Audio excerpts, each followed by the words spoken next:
Na sala de emergência, com sangue escorrendo pelas minhas pernas, o médico gritou para essa enfermeira: "Impossível, ela tem 63 anos!" Enquanto a dor rasgava meu ventre como 1000 facas incandescentes, eu via nos olhos dele o pavor daquela situação que a medicina considerava impossível. Uma gravidez em uma senhora na menopausa há mais de uma década, sem relações sexuais há 9 anos.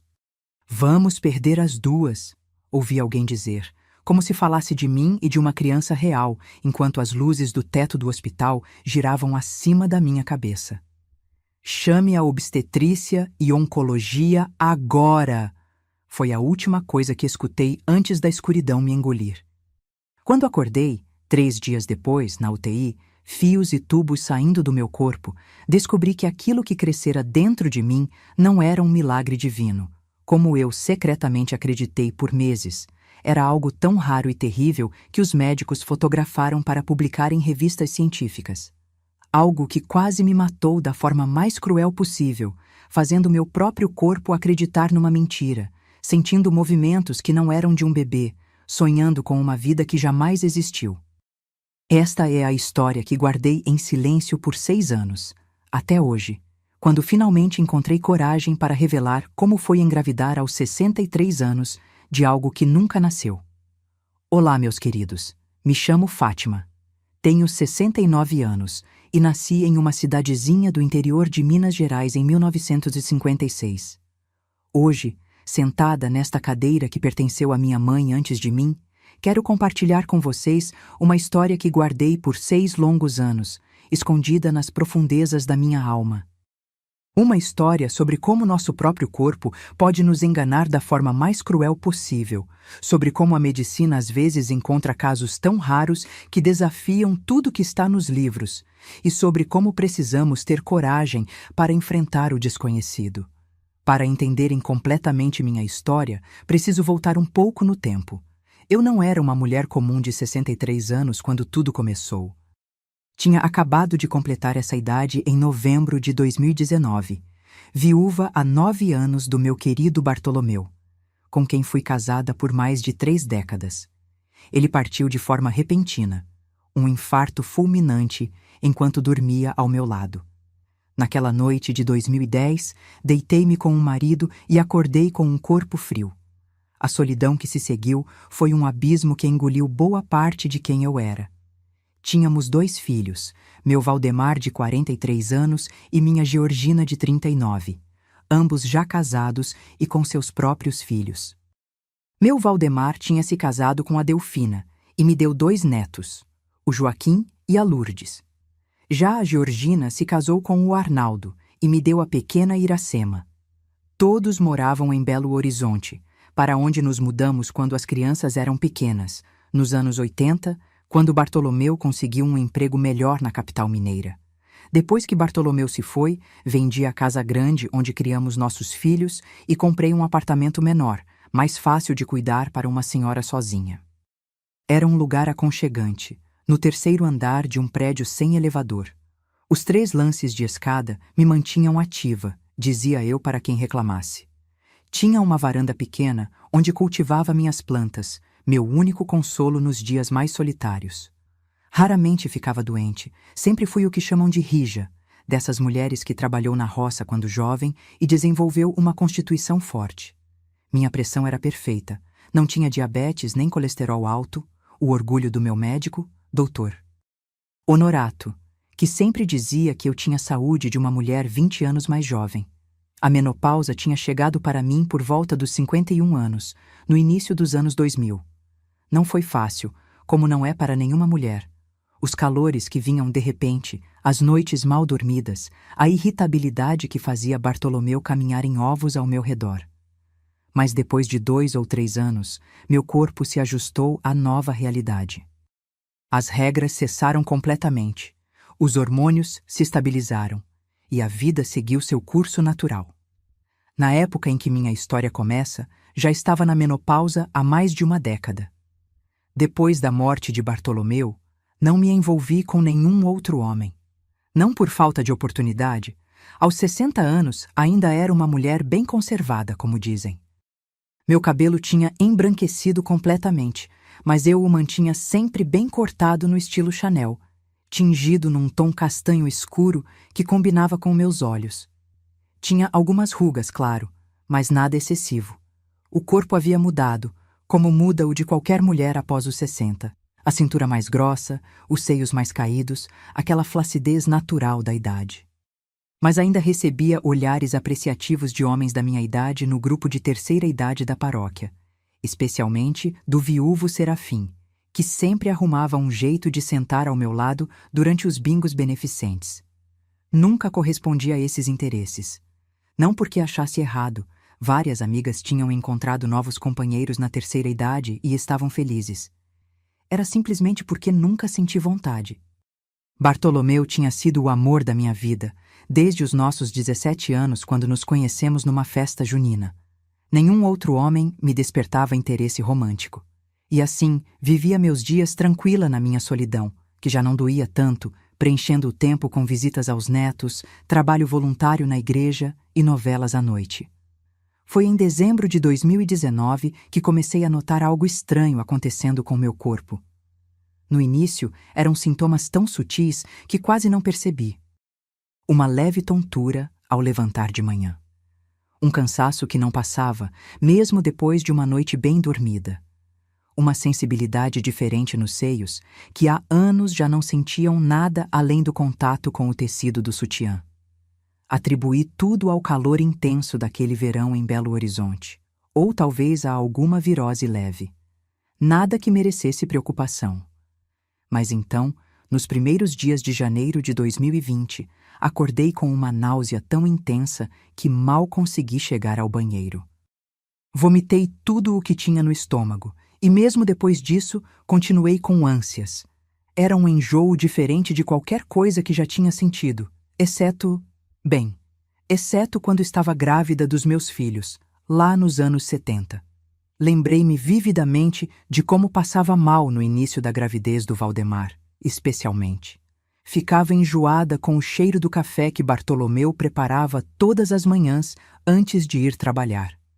Ri de mim mesma por aquela lembrança absurda. "Que bobagem, Fátima!" disse ao meu reflexo no espelho do banheiro enquanto escovava os dentes para tirar o gosto amargo da boca. "Você tem 63 anos, está na menopausa há mais de 10 anos e não tem relações desde que Bartolomeu partiu. Como poderia estar grávida?" A ideia era tão ridícula que nem a considerei seriamente. Achei que devia ter comido algo estragado na noite anterior. Mas os enjoos matinais continuaram dia após dia. E outros sintomas começaram a aparecer.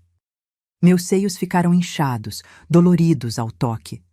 Certos cheiros começaram a me incomodar profundamente.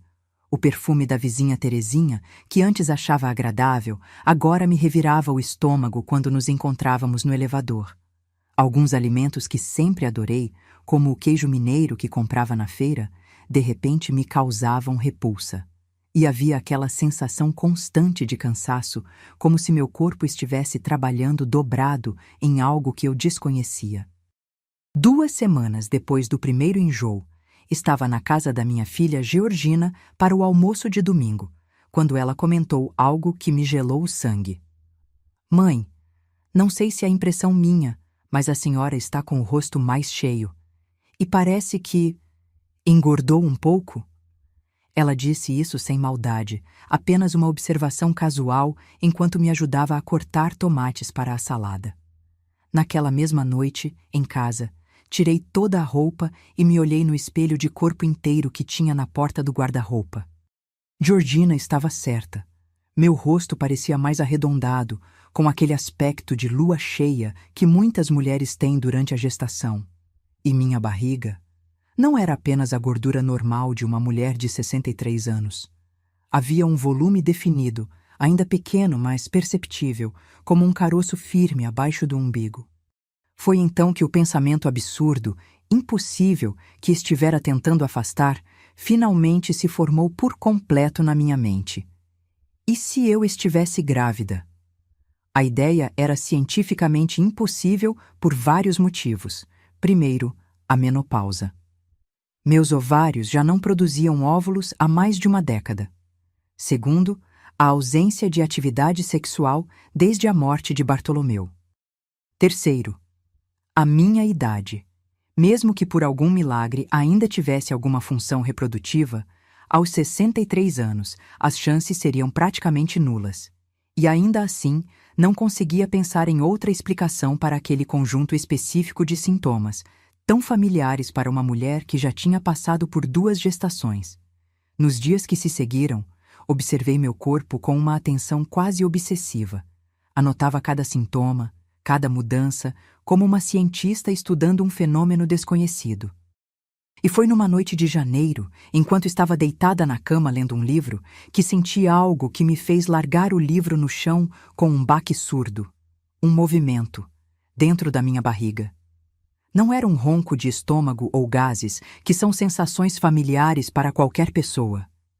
Era aquela sensação inconfundível, que nenhuma mãe esquece jamais, de uma vida se mexendo dentro de você, como um peixinho nadando num aquário. Exatamente igual ao que senti quando Valdemar e Georgina se mexeram pela primeira vez na minha barriga, há mais de 4 décadas. Fiquei paralisada, as mãos sobre o pequeno volume da barriga, esperando. E veio de novo. Um leve esbarrão, como um dedo cutucando por dentro. Lágrimas escorreram pelo meu rosto. Era impossível. Absolutamente impossível. E ainda assim, estava acontecendo. Precisava conversar com alguém. Mas quem? Meus filhos certamente pensariam que estava ficando senil, imaginando coisas. Minhas amigas ririam, achando que era algum tipo de piada de mau gosto. Os médicos... Bem, os médicos talvez fossem minha única opção, por mais constrangedora que fosse a situação. Afinal, algo estava crescendo dentro de mim e eu precisava saber o que era. Marquei uma consulta com a doutora Cleonice, ginecologista que me acompanhava há anos. No dia, entrei no consultório dela tremendo de nervosismo. Ela sorriu ao me ver, indicando a cadeira em frente à sua mesa. Dona Fátima, quanto tempo! A senhora está ótima, como sempre. O que a traz aqui hoje? Respirei fundo. Não havia forma fácil ou normal de dizer aquilo. Doutora, sei que vai parecer loucura, mas acho que estou grávida. O sorriso dela congelou. Houve alguns segundos de silêncio absoluto, como se o tempo tivesse parado naquela sala. Então ela pigarreou, ajustou os óculos e falou num tom cuidadosamente neutro. Dona Fátima, a senhora está na menopausa há quanto tempo mesmo? Mais de 10 anos, doutora. As regras pararam completamente por volta dos 51, 52 anos. E a senhora teve relações sexuais nos últimos meses? Senti meu rosto queimar de vergonha, mas mantive a compostura. Não, doutora. Sou viúva há 9 anos e não tive nenhum parceiro desde então. Ela fez algumas anotações, seu rosto uma máscara de profissionalismo, mas pude perceber a preocupação nos seus olhos. A senhora está tendo alguns sintomas que a fazem pensar em gravidez? Poderia me contar quais? Então, descrevi tudo: os enjoos matinais, a sensibilidade nos seios, as aversões a certos cheiros e alimentos, o cansaço, o aumento de volume abdominal. E, finalmente, com a voz quase falhando, falei dos movimentos que sentia. Doutora Cleonice escutou tudo com atenção, sem me interromper. Quando terminei, ela ficou em silêncio por alguns instantes, claramente pensando com cuidado sobre o que diria a seguir. Dona Fátima, existem várias condições que podem causar sintomas semelhantes aos de uma gravidez. Alterações hormonais podem ocorrer mesmo após a menopausa. Tumores, sejam benignos ou malignos, também podem causar produção anormal de hormônios. Há também uma condição chamada gravidez psicológica ou pseudociese, onde o corpo imita os sintomas de gravidez devido a um desejo intenso de ter um filho. Doutora, interrompi, não tenho desejo nenhum de ter mais filhos. Tenho 63 anos, 2 filhos adultos, 3 netos. Estou bem resolvida quanto a isso. E o que sinto é real, não é psicológico. Ela suspirou. Vamos fazer alguns exames, Dona Fátima. Um ultrassom, para começar, e alguns exames de sangue. Assim teremos uma ideia mais clara do que está acontecendo. Saí do consultório com pedidos de exames e a sensação desconfortável de que a médica achava que eu estava sofrendo de algum tipo de delírio. Marquei o ultrassom para a semana seguinte.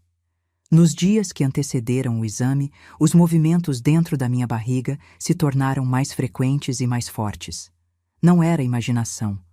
Algo estava realmente se mexendo dentro de mim. No dia do ultrassom, fui sozinha à clínica. Não tinha contado a ninguém sobre minhas suspeitas. A técnica que realizou o exame era uma jovem séria, de poucas palavras. Enquanto passava o aparelho pela minha barriga, untada com aquele gel frio, notei que sua expressão mudava. Ela franziu a testa, moveu o aparelho de um lado para o outro, fez algumas anotações, sempre em silêncio. Finalmente, ela disse que precisava chamar o médico e saiu da sala, deixando-me sozinha com meus pensamentos agitados. Alguns minutos depois, que pareceram horas, ela voltou acompanhada por um homem de meia idade, Dr. Leôncio segundo o crachá em seu jaleco. Ele repetiu o exame, seu rosto uma máscara de concentração. Depois de um tempo, desligou o aparelho e me olhou com uma expressão grave. Dona Fátima, há algo crescendo em seu útero. Tem aproximadamente o tamanho e algumas características de um feto de 4 meses, mas... Ele fez uma pausa, como se procurasse as palavras certas. Há anomalias significativas na formação. Não estou confortável em fazer um diagnóstico apenas com este ultrassom. Precisaremos de exames mais detalhados, uma ressonância magnética, exames de sangue específicos. Meu coração disparou. Então eu não estava louca. Havia realmente algo ali, algo que o médico podia ver. Doutor, isso significa que estou... grávida? Ele hesitou visivelmente. Tecnicamente, há algo com características fetais em seu útero. Mas dada a sua idade, histórico médico e as anomalias que estou vendo, precisamos considerar outras possibilidades. Quero encaminhá-la a um especialista imediatamente.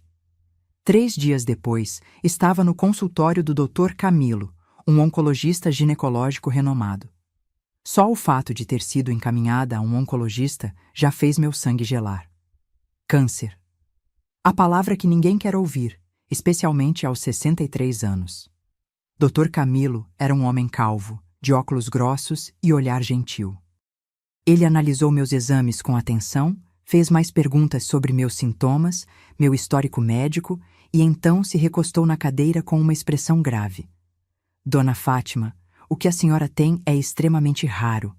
Tão raro que há pouquíssimos casos documentados na literatura médica mundial. Ele respirou fundo antes de continuar. O que está crescendo em seu útero é um tipo de tumor chamado teratoma, combinado com elementos de uma condição chamada mola hidatiforme. Em termos simples, é um crescimento anormal de tecido que, por sua composição única, está produzindo hormônios que imitam perfeitamente uma gravidez. As palavras caíram sobre mim como um peso esmagador. Não era um bebê. Era uma doença. Um tumor. É... câncer? Minha voz saiu num fio. O teratoma pode ser benigno ou maligno. A mola hidatiforme também pode evoluir para um câncer chamado coriocarcinoma.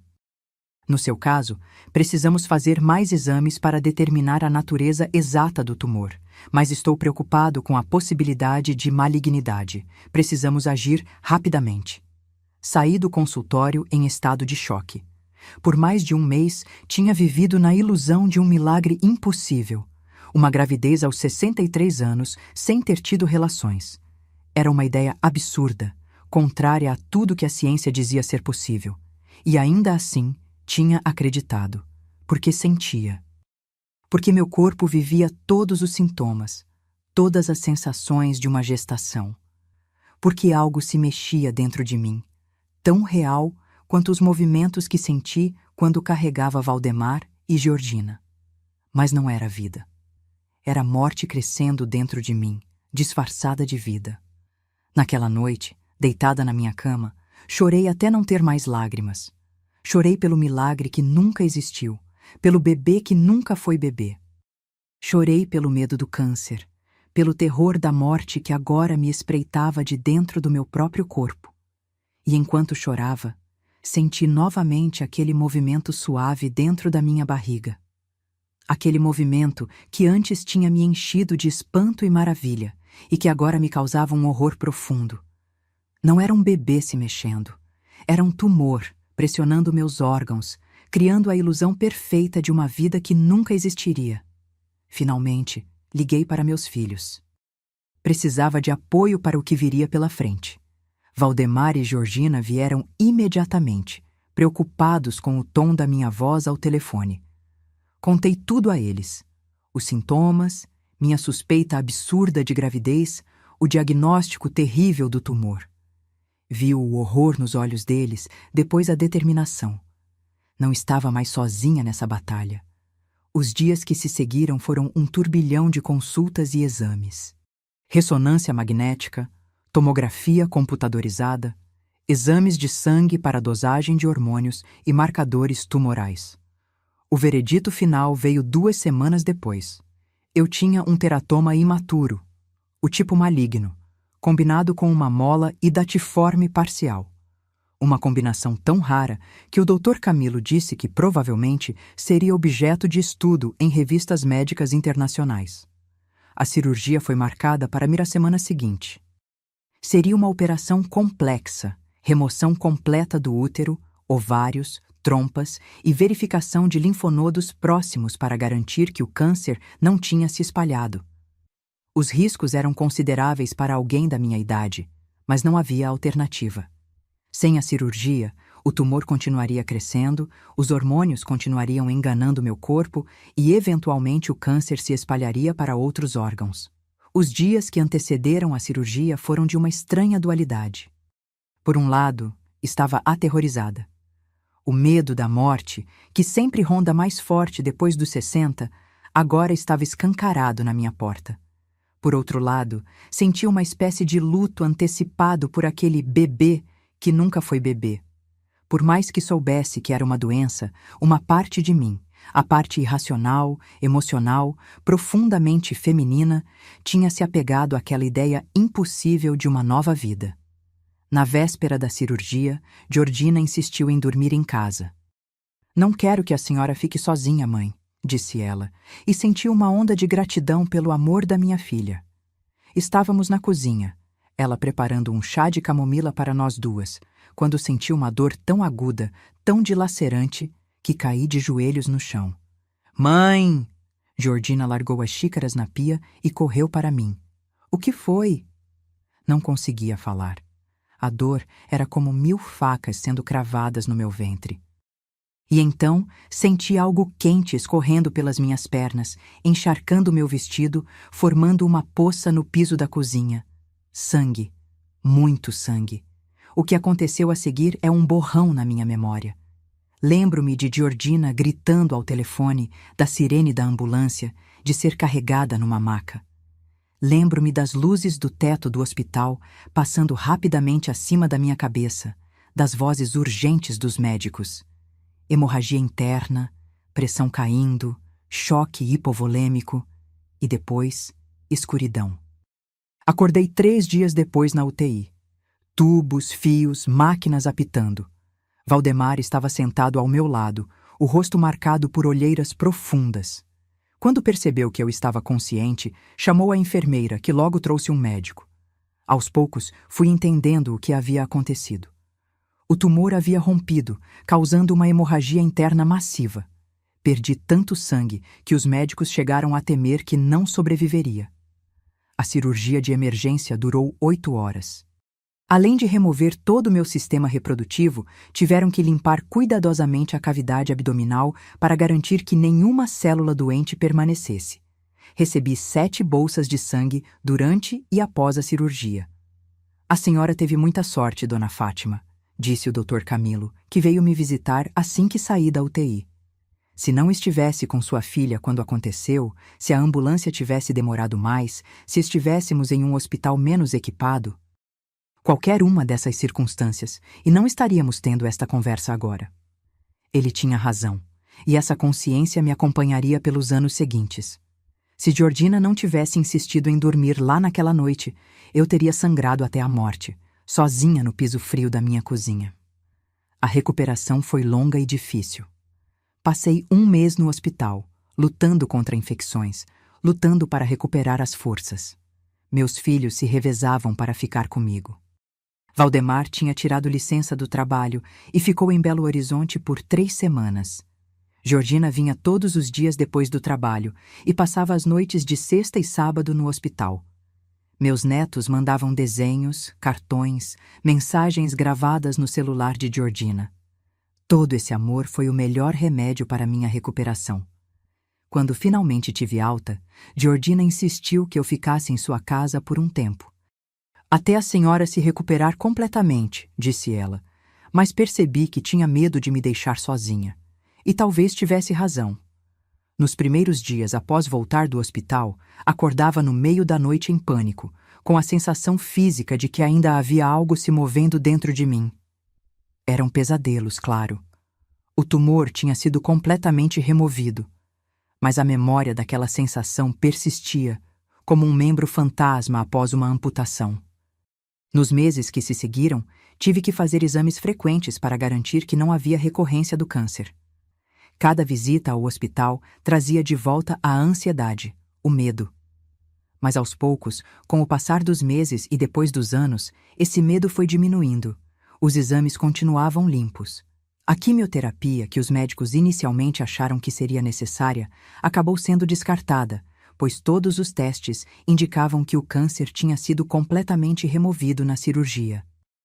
A cicatriz, tanto a física, que cortava minha barriga de lado a lado, quanto a emocional, permanecia. De certa forma, vivi um luto por aquele bebê que nunca existiu. Tinha criado um vínculo com a ideia, com a possibilidade, por mais absurda que fosse. Tinha conversado com ele nas noites solitárias, tinha sonhado com como seria, tinha até pensado em nomes. E então, num único dia, descobri que tudo não passava de uma ilusão criada por uma doença. Uma doença que quase me matou. O tempo, como sempre, foi curando as feridas. Depois de 3 meses na casa de Georgina, voltei para meu apartamento. Voltei a cuidar das minhas plantas, a fazer meu crochê, a ir à missa aos domingos. Minha vida foi voltando ao normal, ou ao que podia ser considerado normal depois de uma experiência tão extraordinária. 6 meses após a cirurgia, na consulta de acompanhamento, o Dr. Camilo me deu a notícia que tanto esperava. Não havia sinais de recorrência. Os exames de sangue, a tomografia, tudo estava normal. Estava oficialmente curada. A senhora teve muita sorte, dona Fátima, disse ele, com aquele seu jeito calmo. Se tivéssemos esperado mais tempo para a cirurgia, o tumor poderia ter se disseminado. E se não tivesse sua filha com a senhora naquela noite, quando houve a ruptura e a hemorragia, provavelmente não teria sobrevivido. Suas palavras me fizeram refletir profundamente. Quantas pequenas decisões, pequenos acasos tinham se alinhado para que eu sobrevivesse? E se eu tivesse ignorado os sintomas? E se tivesse tido vergonha demais para procurar um médico com uma suspeita tão absurda quanto uma gravidez aos 63 anos? E se Georgina não tivesse insistido em dormir lá naquela noite fatídica? E se morássemos longe de um hospital bem equipado? Percebi então o quanto a vida é frágil, o quanto dependemos de pequenas decisões, pequenos acasos para continuarmos vivos. E percebi também o quanto tinha a agradecer. Por ter sobrevivido, por ter meus filhos, meus netos, por ter a chance de continuar vivendo. Essa experiência, por mais estranha e assustadora que tenha sido, mudou algo fundamental em mim. Antes, vivia meus dias de forma quase automática, uma rotina confortável, mas sem grandes emoções. A viuvez tinha tirado muito da cor da minha vida, mas depois de encarar a morte tão de perto, depois de quase perder tudo, comecei a ver o mundo com novos olhos. Comecei a valorizar mais cada dia, cada momento. Parei de adiar pequenas alegrias, pequenos prazeres, uma visita a um lugar que sempre quis conhecer, um livro que sempre quis ler, uma comida que sempre quis experimentar. Comecei a dizer mais vezes, eu te amo para meus filhos e netos. Comecei a tirar fotos de tudo para preservar memórias que antes deixava escapar. Comecei a fazer as viagens que sempre sonhei, a visitar lugares que sempre desejei conhecer. Uma tarde, cerca de 1 ano após a cirurgia, estava tomando café na varanda com minha amiga Benedita, que sabia toda a história da minha falsa gravidez. Entre um gole e outro, ela me fez uma pergunta que me pegou de surpresa. Fátima, você nunca pensou que talvez tenha sido uma espécie de milagre? Um milagre? Um tumor cancerígeno que quase me matou? Respondi com uma risada amarga. Não o tumor em si, Fátima. Benedita explicou com aquela paciência de quem já viveu muito. Mas pense bem, se você não tivesse sentido aqueles sintomas tão cedo, se não tivesse ido ao médico achando que estava grávida, talvez o tumor só fosse descoberto quando já fosse tarde demais. E se sua filha não tivesse decidido passar aquela noite específica com você, você estaria aqui hoje? Suas palavras ficaram ecoando na minha mente por dias. Benedita tinha um ponto. Aquela falsa gravidez, por mais dolorosa e assustadora que tenha sido, por mais que tenha brincado com meus sentimentos da maneira mais cruel possível, acabou me salvando. Se eu não tivesse sentido aqueles movimentos, se não tivesse acreditado estar grávida, algo tão absurdo que me fez procurar ajuda médica imediatamente, talvez o tumor só tivesse sido descoberto quando já fosse tarde demais, quando já tivesse se espalhado para outros órgãos, quando já não houvesse mais nada a fazer. Passados 2 anos desde a cirurgia, em 2022, já com 65 anos, eu tinha uma nova perspectiva sobre toda aquela experiência. O tumor que imitava uma gravidez tinha me dado um renascimento. Não o tipo de renascimento que eu imaginava quando, por um breve e louco período, acreditei estar carregando uma nova vida dentro de mim aos 63 anos. Mas um renascimento pessoal. Uma segunda chance. Uma nova forma de enxergar a vida. Em um domingo ensolarado de maio, estávamos todos reunidos na casa de Georgina para um almoço em família. Eu, Valdemar com a Delfina e os 2 filhos deles, Georgina com o Arnaldo e a pequena Iracema, que já não era tão pequena, estava com 12 anos na época. Enquanto ajudava Georgina na cozinha, cortando legumes para a salada, ouvi uma pergunta que me pegou desprevenida. Vovó, o que é essa cicatriz enorme na sua barriga? Perguntou Iracema, que tinha entrado na cozinha silenciosamente e me observava. Minha blusa tinha levantado um pouco quando ergui o braço para pegar um prato no armário alto, revelando parte da grande cicatriz que cortava meu abdômen. Vi o olhar preocupado de Georgina. Nunca tínhamos contado os detalhes da minha doença para as crianças. Elas sabiam apenas que a vovó tinha ficado muito doente e precisado de uma cirurgia. É de uma operação muito séria que fiz há alguns anos, minha querida, respondi, abaixando a blusa. Doeu muito? Iracema perguntou, com aquela curiosidade direta das crianças. Doeu sim no começo, mas depois foi melhorando. Hoje quase não dói mais. E por que a senhora precisou fazer essa operação? Olhei para Georgina, que parecia tão incerta quanto eu sobre o quanto deveríamos contar. Mas então percebi que aquela poderia ser uma oportunidade de transformar minha experiência dolorosa em algo educativo, algo que talvez um dia pudesse até salvar a vida da minha neta. Vamos sentar um pouco aqui, disse, indicando as cadeiras da mesa da cozinha. A vovó vai te contar uma história muito especial sobre algo muito estranho que aconteceu comigo. E então contei, em termos simples e apropriados para uma menina de 12 anos, sobre como meu corpo criou um tumor que imitava uma gravidez. Sobre como é importante prestar atenção aos sinais que nosso corpo nos dá. Sobre como nunca devemos ter vergonha de procurar um médico quando algo parece errado, mesmo que pareça algo impossível ou embaraçoso. O que a vovó aprendeu com tudo isso, Iracema, é que nosso corpo é muito sábio. Ele tenta nos avisar quando algo está errado. Mas precisamos estar dispostos a escutar. Os olhos da minha neta estavam arregalados, absorvendo cada palavra. Quando terminei, ela ficou em silêncio por alguns instantes, processando tudo o que tinha ouvido. Vovó, a senhora é muito corajosa, disse finalmente, me dando um abraço apertado que fez meus olhos se encherem de lágrimas. Aquela conversa com Iracema marcou o início de uma nova fase. Aos poucos, comecei a compartilhar minha história com outras pessoas. Não de forma espalhafatosa ou chamando atenção, mas de maneira discreta, quando surgia a oportunidade. Com amigas da mesma idade que hesitavam em consultar um médico por vergonha de certos sintomas. Com mulheres que encontrava no grupo da terceira idade da paróquia, que também tinham passado por experiências difíceis com doenças.